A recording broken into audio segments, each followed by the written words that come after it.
Gree Aircon Remote ရဲ့ swing cloud တွေကိုဘယ်လိုအသုံးပြုမလဲ Gree Aircon Remote မှာ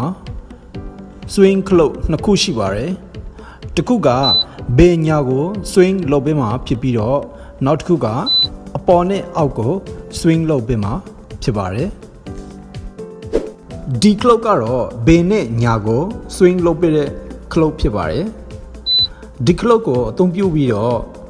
Gree Aircon ရဲ့လေကိုဘေးဘက်အစွန်ဆုံးကနေပြီးတော့ညာဘက်အစွန်ဆုံးအထိ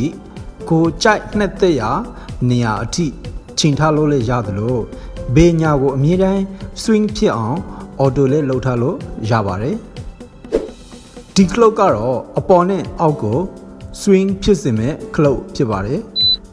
ဒီ cloud ကိုအသုံးပြုပြီးတော့ Gree Aircon ရဲ့လေကိုအပေါ်အောက်ကိုကြိုက်နှစ်သက်ရာနေရာအထိချိန်ထားလို့လည်းရတယ်လို့အပေါ်နဲ့အောက်ကိုအမြဲတမ်း swing ဖြစ်အောင် auto လေးလှုပ်ထားလို့ရပါတယ်